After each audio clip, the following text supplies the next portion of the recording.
to the road is your youngest forest stand here. So whatever happened on all of this land, something different happened here. My guess is it was grazed or farmed many, many years longer than any of the rest.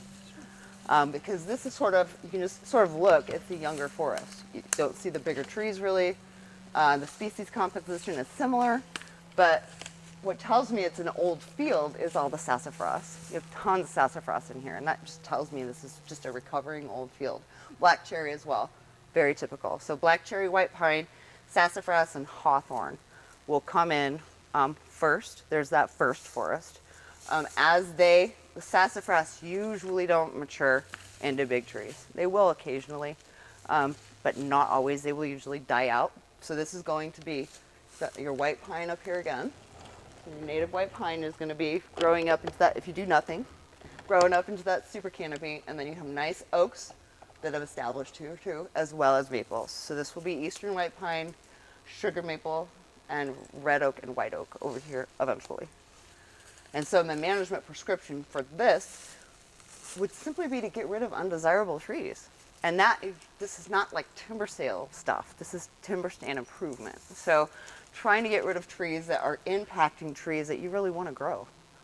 You know, if you have a yucky tree that's leaning on a great tree, all you have to do is girdle it. Easy way to kill it and let it stand is girdle it with a chainsaw or frill it with an axe and put Roundup into the cut within 10 minutes. So that will just leave you a snag. Your tree will die and will not resprout like that beech over there. So it's a pretty simple, but yeah, I would encourage oak again over here. And so I would probably, if it were my land, I would discourage maple first because it has no wildlife value at all, unless you want to make a sugar bush, and that's a whole different situation. But I would discourage maple and beech, and I would take out like that small beech right there. I'd girdle it and let it stand there. It looks like it already has other. Is that a maple?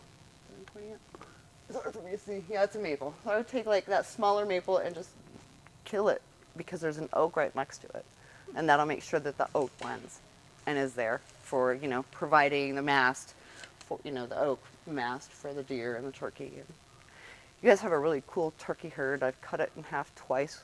There's like 30 turkeys down the road. It's pretty neat. Oh yeah. So yeah. So what happened over here with this tree where it's one tree and then it split off and both of this right here? the new growth, they're both the same size, like they're... This right here? Yeah. The pine? Yep. So sometimes it's genetic. It's really interesting. I've been in pine stands where every single tree looks like that. Often when you get that, where it looks like a little basket, it's a sign of porcupine damage when they were younger. But you would see it a little higher. So I don't think that that's what occurred. My guess is that it's either genetic or there was like a straight line wind or something, or a storm that maybe damaged the first leader. And so it then made two more instead. So.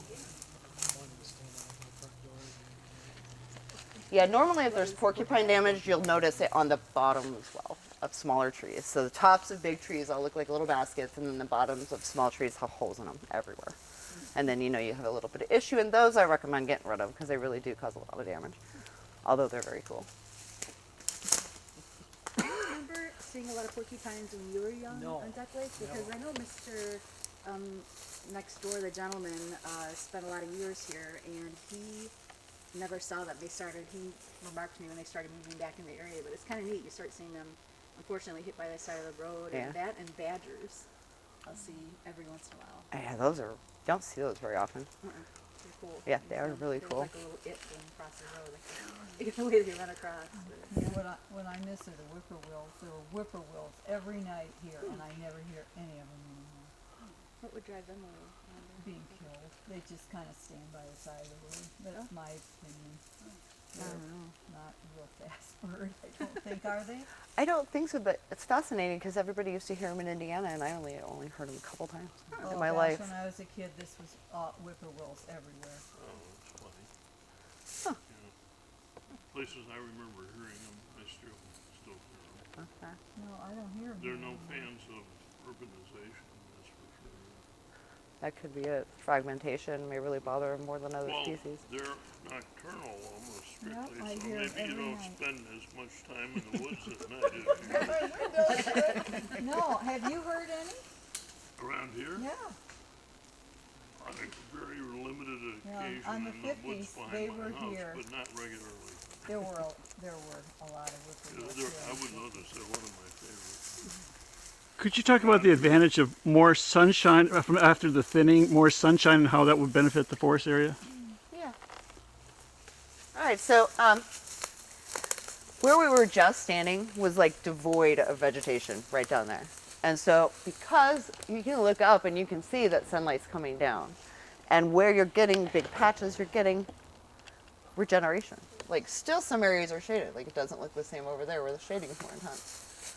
And so as you do open up that canopy, by whatever means of choosing the trees you decide to, you know, something that I've done with schools and as a park, you could do some cool stuff with your school here, is actually having kids come in and put in a meter by meter plot, like each kid, and marking it with a little stake.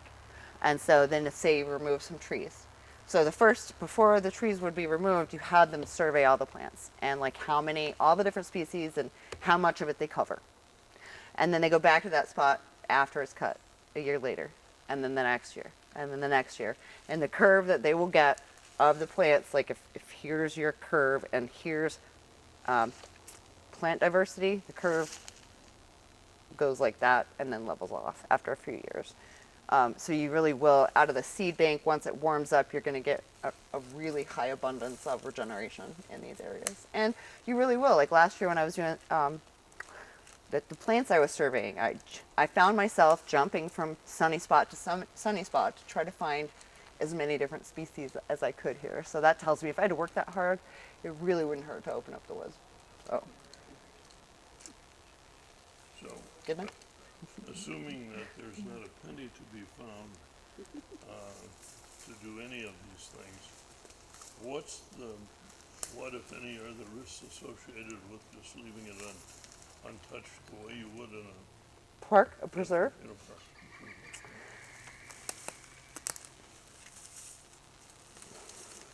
The only risk, nothing. You're just going to see natural mortality take its course with your beech. You're just going to see natural and slow succession, which is fine. But you know, the beech as they die will open up some holes down there. But the areas, a lot of them where the trees aren't going to die, you're still not going to get any understory or any change down there with no management. So there'd be a loss of potential Diversity over time. The other thing is, it's just a risk. You guys are, you know, probably have some liability issues with trees as a park. So that's just the only other thing that I would, you know, be cautionary is anything around a known trail. That's maintenance. It's like sweeping the floor. Those just need to go. You know, they just need to be taken out if they pose any risk. But, you know, leaving it alone, nothing. No risk at all. More a question of unrealized potential than anything. Probably. So, yeah. Donuts and cider? Thank you. There's a pine right next to this picnic shelter that looks like it might have got a lightning strike. It's really neat to Here, look at on show me.